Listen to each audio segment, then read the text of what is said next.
ہماری زندگی کا ایک بہت اہم ساتھی ہے جس کو ہم سفر کہا جاتا ہے۔ اسلام بیوی کے بارے میں کیا درس دیتا ہے؟ اور فیملی ممبر سے اب بھی بہت پیار کر رہے ہوتے ہیں، مگر بعض اوقات بیوی کو بڑا ڈیگریڈ کرتے ہیں۔ ہم شاید بھول گئے ہیں کہ ہماری زندگی کا بہت بڑا حصہ جس کے ساتھ گزرا ہے، ہم اس کے ساتھ بعض اوقات زیادتی کرتے ہیں۔ ہم کاروبار میں تکلیف میں ہوں، ہم باہر کسی ٹینشن میں ہوں، کسی بندے سے کسی بات کوئی بری لگ گئی، سارا غصہ آ کر اب بندے نے اپنی زوجہ پہ نکالنا ہے، کیونکہ وہ بیچاری تو کچھ نہیں کہہ سکے گی۔ پہلے کے زمانے جاہلیت میں بھی یہی تھا کہ عورتوں کو پیر کی جوتی سے زیادہ ذلیل سمجھا جاتا تھا، مگر کیا آج بھی کچھ گھرانوں میں ایسا نہیں ہے؟ ہماری زوجہ کی شاید ہر دعا میں ہم ہوتے ہیں۔ ہم اپنی بیوی کے لیے کتنی دعا کرتے ہیں، غور کیجیے۔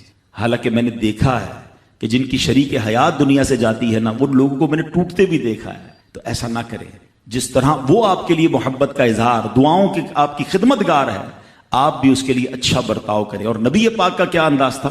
میں تو آج اسلام کی شریعت کی، اللہ کے نبی کی بات کرنے آپ کے سامنے آیا ہوں۔ اللہ کے حبیب علیہ الصلوۃ والسلام سے سوال کیا گیا کہ حضور آپ کو دنیا میں سب سے زیادہ پسند کون ہے؟ اللہ کے حبیب نے فرمایا عائشہ۔ نبی پاک نے اپنی زوجہ کا نام لیا۔ پھر نبی پاک گھر اپنی ازواج کے ساتھ کیا انداز ہوتا تھا؟ گھر کا سودا سلف لے کے جاتے، کھانے پینے میں ہاتھ بٹاتے، محبت اور پیار کا اظہار فرماتے، سافٹ ماحول تھا گھر کے اندر۔ ہمارے گھر میں ایسا ماحول ہے؟ اسلام سے پہلے مال کے لیے جانوروں اور دوسرے ساز و سامان کے ساتھ ساتھ بیوی کو بھی رہن رکھوا دیا جاتا تھا۔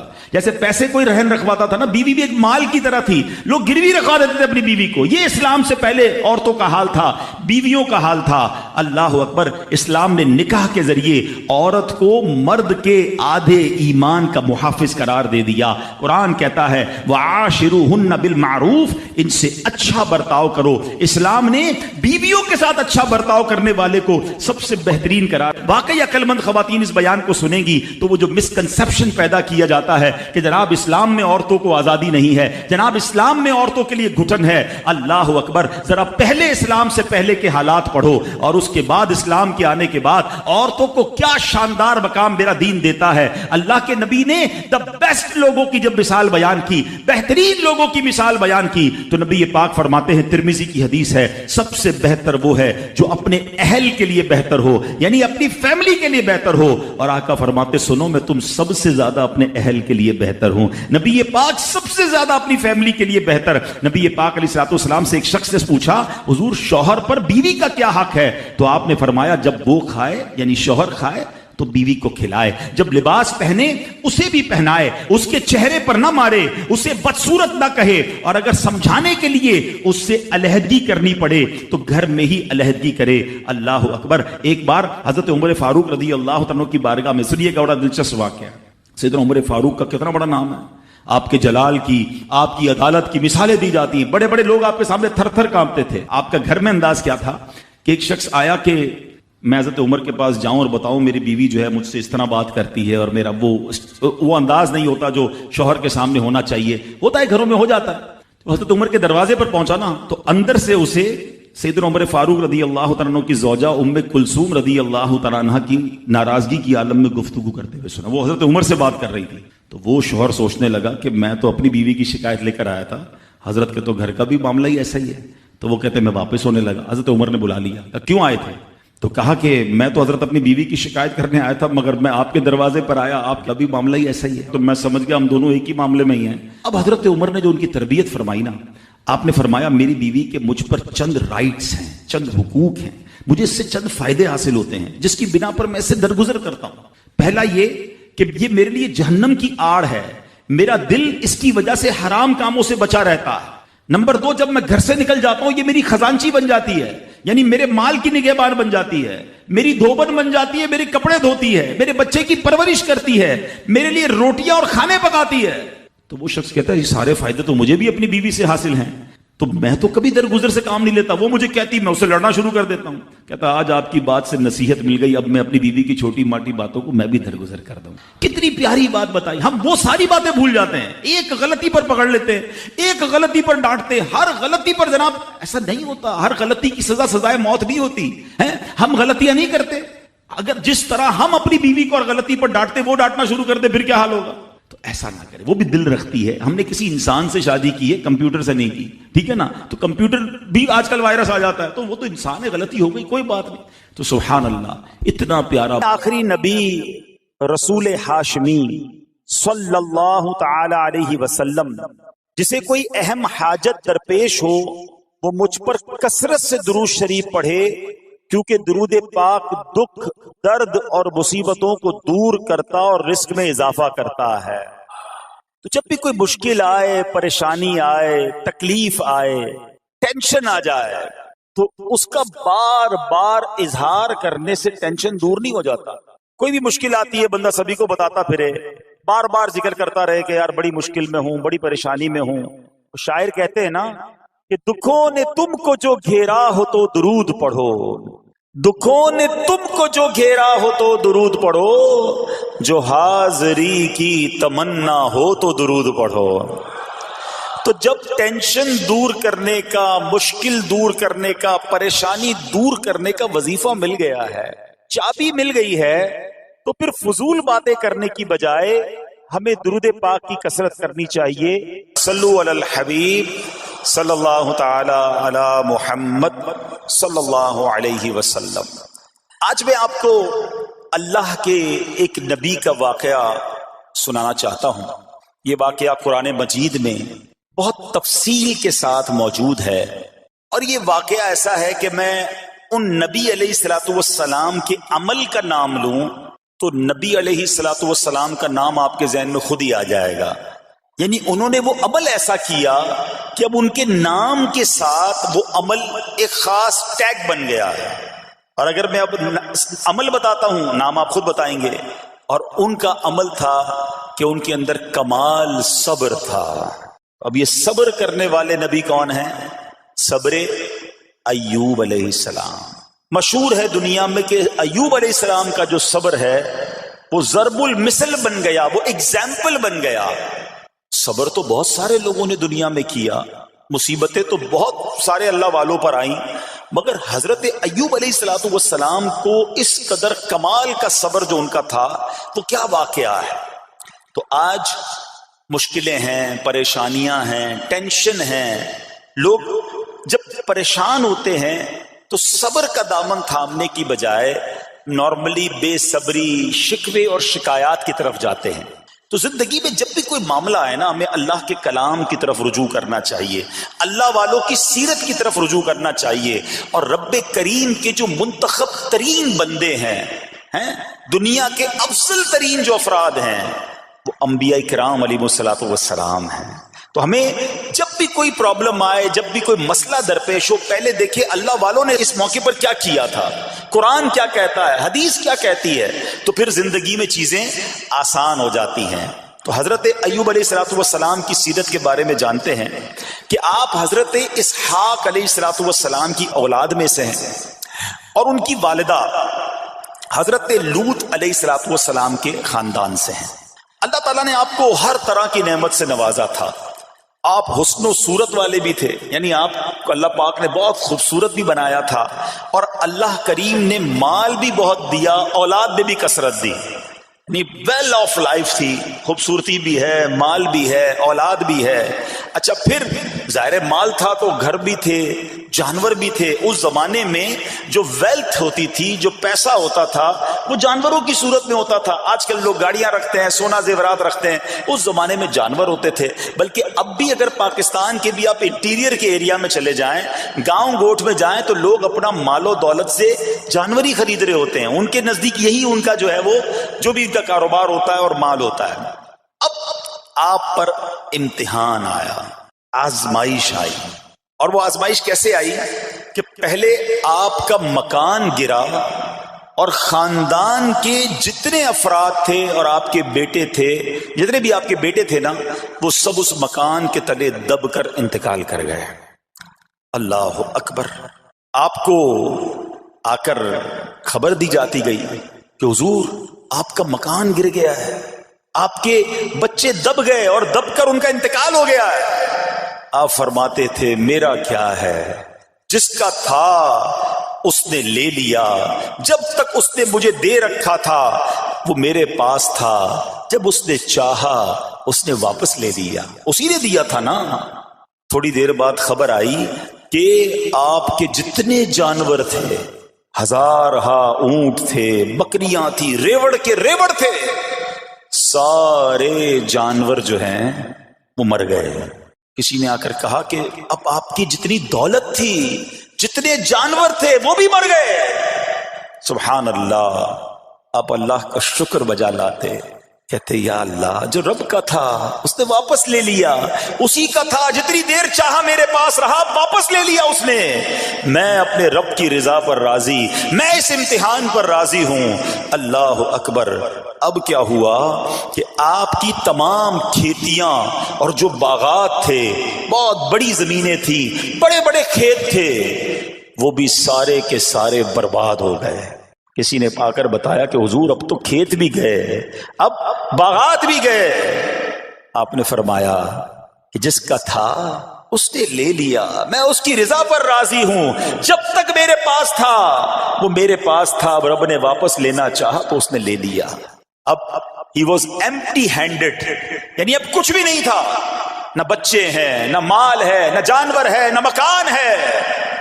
مگر حضرت ایوب علیہ الصلوۃ والسلام کی زبان پر پھر بھی شکر ہے، اب بھی شکر ہے، شکوہ نہیں ہے کہ اللہ میں تیری رضا پر راضی ہوں۔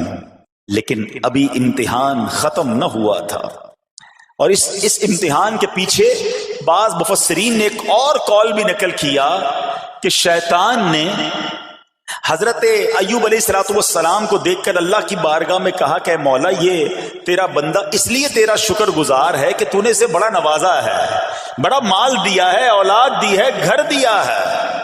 اب رب کریم نے حضرت ایوب پر امتحان بھیجا تاکہ پتہ چلے کہ میرے نیک بندے امتحان کے بعد بھی صبر کرتے ہیں۔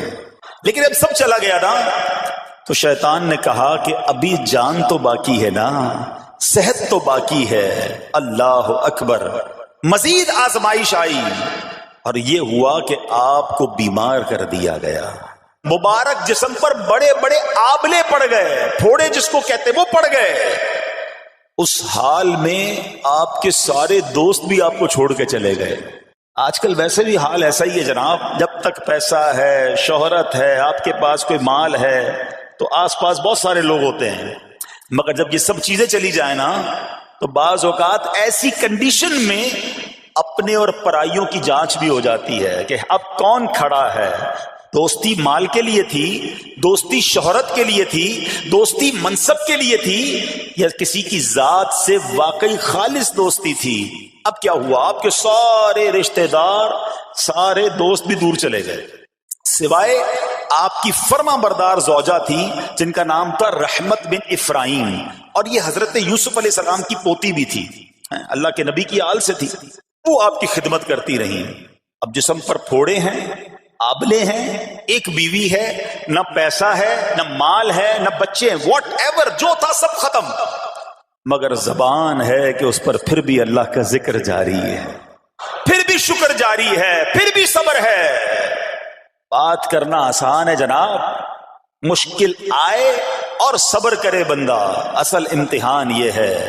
زباں پر شکوائے رنجو علم لایا نہیں کرتے، زباں پر شکوائے رنجو علم لایا نہیں کرتے، نبی کے نام لیوا غم سے گھبرایا نہیں کرتے۔ ہم میں سے کسی پر ایسی آزمائش نہیں آئی نا، چھوٹی موٹی آزمائشیں تو آتی رہیں گی۔ ایک بات یاد رکھنا، یہ زندگی کی جو گاڑی ہے نا، یہ مسائل کے پہیوں پر ہی چلتی ہے۔ ہمیں بعض اوقات کسی کی گاڑی، کسی کا مکان، کسی کا خوبصورت چہرہ، کسی کی مسکراہٹ دیکھ کر لگتا ہے یار یہ تو دنیا کا سب سے سخی آدمی ہے۔ ایسا نہیں، کوئی یہ نہ سمجھے کہ سارا جہان جناب سخی ہے اور میں اکیلا دکھی ہوں، ایسا نہیں ہوتا، بلکہ اس جہاں میں تقریباً ہر بندہ ایسا ہوتا ہے جس کے ساتھ کوئی نہ کوئی دکھ لگا ہوا ہوتا ہے، کوئی نہ کوئی پریشانی ہے، کسی کو مال کی پریشانی، کسی کو روزگار کی پریشانی، کسی کو بیماری لگی ہے، کسی کو اور ٹینشن ہے۔ تو یہ کبھی بھی نہ سوچے کہ میں زندگی گزاروں گا اور کوئی ٹینشن نہیں آئے گی۔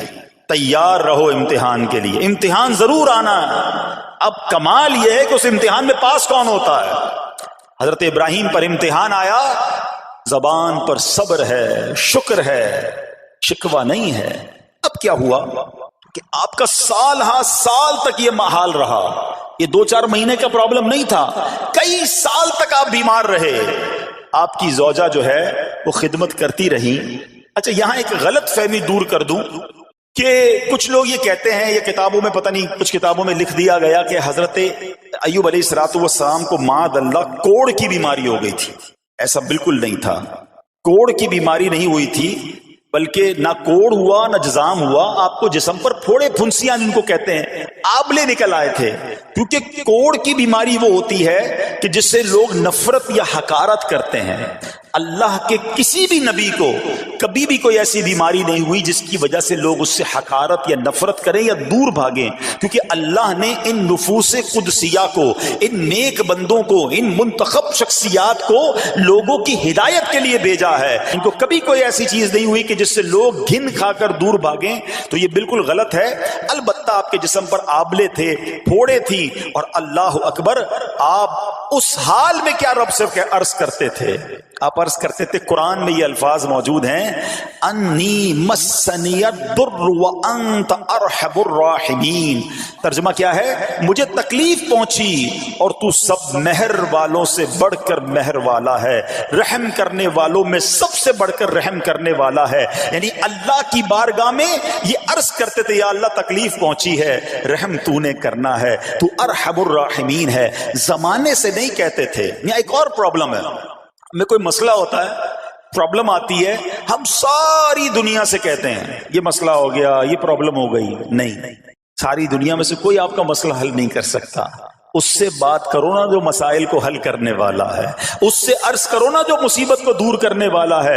ادھر ادھر جانے کی بجائے پرابلم یہ ہے، جب بھی مشکل آتی ہے ہم سب کے پاس جاتے ہیں، ہم رب کے پاس نہیں جاتے. جاؤ اس کے پاس جو حل المشکلات ہے، جو مصیبتوں کو حل کرنے والا ہے، اس کی بارگاہ میں فریاد کرو. وہ شاعر کتنی پیاری بات لکھتے ہیں نا، یہ بہت سارے لوگوں کے لیے درس ہے جو اپنی پرابلمز کے لیے دنیا والوں کے پاس جاتے ہیں.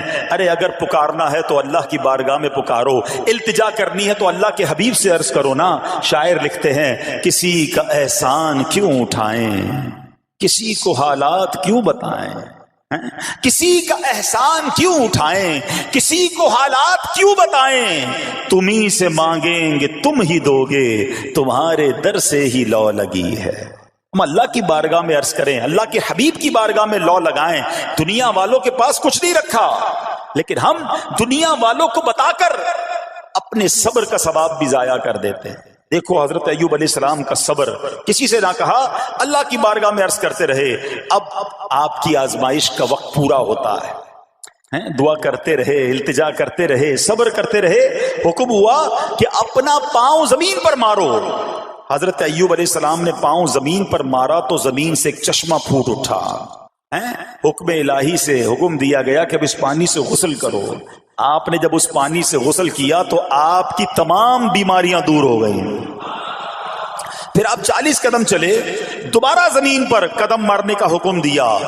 قدم مارتے ہی ایک اور خوبصورت لذیذ ٹھنڈے پانی کا چشمہ نمودار ہوا. پانی ٹھنڈا، میٹھا اور لذیذ تھا. اب آپ نے وہ پانی پیا تو آپ کے باطن میں نور ہی نور پیدا ہو گیا، اور آپ کو اعلیٰ درجے کی صحت و نورانیت حاصل ہو گئی. اور سنو، میرا رب تو قادر ہے نا. اللہ تعالیٰ نے آپ کی وہ ساری اولاد جو دب کر کئی سال پہلے مر گئی تھی، انتقال فرما گئے تھے، اللہ نے ان تمام اولاد کو پھر زندہ فرما دیا. اور آپ کی بیوی کو دوبارہ جوانی بخشی، اور اب اس کے بعد بھی آپ کی کثیر اولاد ہوئی. سنو سنو، جو جانور چلے گئے تھے نا، اللہ نے مویشی، اسباب و خزانہ اس سے زیادہ آپ کو پھر سے عطا فرما دیا. صبر کیا تھا نا. ان اللہ مع الصابرین. اچھا، یاد سب کو ہے یہ آیت، بچپن سے یاد ہے. اللہ صابروں کے ساتھ ہے، صبر کرنے والوں کے ساتھ ہے. مگر صبر کرنا نہیں ہے، امتحان آنا ہے تو صبر کرنا نہیں ہے. آیت سب کو پتا ہے. اچھا، جس کے ساتھ پرابلم ہو جائے نا، اس کو بھی بندہ درس دینے جا رہا ہوتا ہے، بھائی صبر کرنا، اللہ آپ کو صبر دے. لیکن جب اس پر امتحان آتا تو یہ صبر کرتا نہیں ہے. دوسروں کو درس دے رہا تھا، آج تیری باری آئی ہے نا، تو صبر کا دامن نہ چھوڑیں. میں آپ کو ایک سوال پوچھنا چاہتا ہوں. آج کل ہم بڑے لوگوں سے تعلقات کیوں بنانے کی کوشش کرتے ہیں؟ یار جب کوئی مشکل ٹائم آئے گا نا تو یہ بندہ کام آئے گا، یہ پیسے والا دوست ہے، یہ اس کے تعلقات بہت ہیں، اس کی گورنمنٹ میں بات ہے، اس کی وکیلوں میں بات ہے، 4-5 ایسے دوست ہونے چاہیے. یہ ڈاکٹروں کے اندر بڑی اچھی اس کی دوستی ہے، کوئی ڈاکٹر کا بھی کام آئے گا تو یہ بندہ کام آ جائے گا. ہم دنیا والوں سے تعلقات اس لیے بناتے ہیں تاکہ یار مصیبت آئے تو یہ بندہ کام آئے. اور نارملی اکثر ایسا ہوتا ہے کہ جس سے امید رکھی ہوتی ہے مصیبت کے وقت غائب ہو جاتا ہے. لیکن رب خود قرآن میں فرما رہا ہے ان اللہ مع الصابرین، صبر کر لو اللہ کی رحمت تمہارے ساتھ ہو جائے گی. اب میں آپ سے سوال کرتا ہوں، دنیا کے تعلقات ہوں یہ ضروری ہے یا یہ فائدہ مند ہے، یا بندہ صبر کر لے تو اللہ کی رحمت ساتھ ہو جائے، سارے غم ویسے ہی دور ہو جائیں گے؟ صبر اس کو نہیں چھوڑنا ہے. تو حضرت ایوب علیہ السلام کی زندگی میں ایک اور واقعہ یہ ہوا کہ جب آپ بیمار تھے، آپ کو پتہ جب بندہ بیمار ہوتا ہے تو بعض اوقات اس کی طبیعت میں کیفیات بھی ہوتی ہیں. تو آپ نے اپنی زوجہ کو پکارا تو آپ کی زوجہ کچھ دیر میں حاضر ہوئی.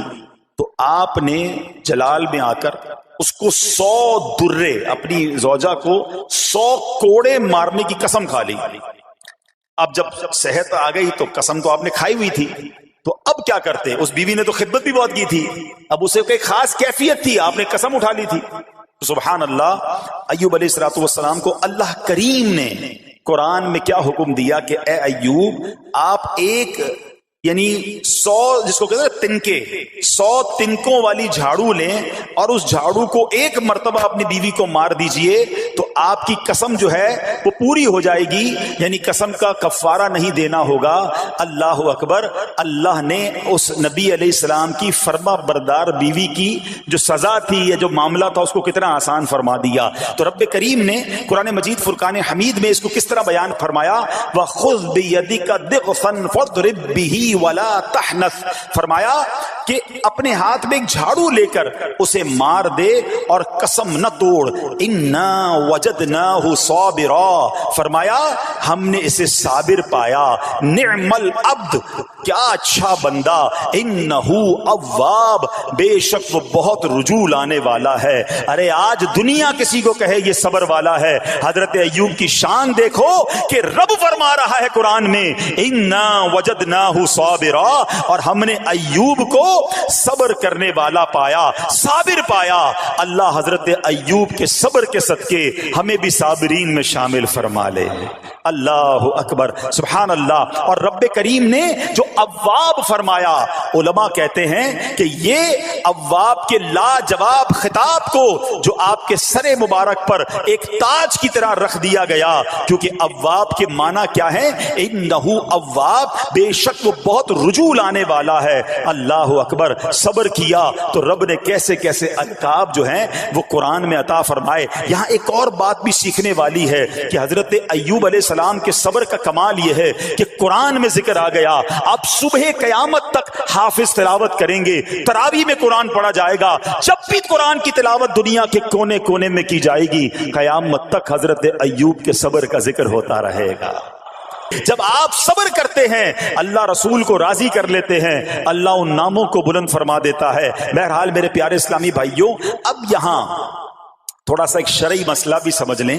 بعض اوقات کہ آپ لفظ سنتے ہیلا، اچھا کچھ لوگ جب یہ لفظ ہیلا سنتے ہیں تو کنفیوز ہو جاتے ہیں، یار یہ کیا، ایک کام کرنا تھا اس کو ایک اور طریقے سے کر دیا، ہمیں سمجھ نہیں آ رہا. عجیب عجیب سی لوگ باتیں کرتے ہیں. سبحان اللہ. علماء فرماتے ہیں پہلے ہیلے کا مسئلہ سمجھ لیں.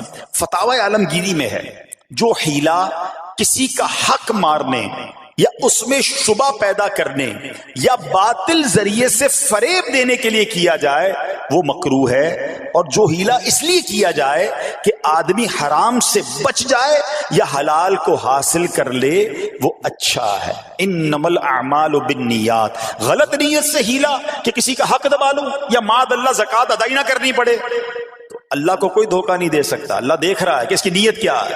لیکن ہیلا اس لیے ہے کہ حرام سے بچ جائے، حلال حاصل کر لیا جائے. تو اس کی جو جواز کی صورتیں ہیں علماء نے فرمایا یہ آیت اس میں دلیل ہے. اور آیت کیا تھی؟ وَخُذْ بِيَدِكَ ضِغْثًا فَاضْرِب بِهِ وَلَا تَحْنَثْ. اور فرمایا اپنے ہاتھ سے ایک جھاڑو لے کر اسے مار دو اور قسم نہ توڑو. قسم تو 100 کوڑے مارنے کی تھی، اللہ کریم نے آسانی کا راستہ بتایا. ہاں ایک بات یاد رہے، یہ بڑی امپورٹنٹ بات کرنے جا رہا ہوں کہ مفتیان کرام قابل اعتماد مفتیان کرام سے رہنمائی لے کر ہم جیسے لوگوں کو، عوام الناس کو کوئی ہیلا اپنے طور پہ نہیں کر لینا چاہیے. ہاں، کیونکہ بعض ہیلوں کی شرعی طور پر اجازت نہیں ہوتی، اور بعض اوقات ہیلا کرنے میں ایسی غلطی لوگ کر جاتے ہیں جن کی وجہ سے ہیلا ہوتا ہی نہیں ہے. تو یہاں صرف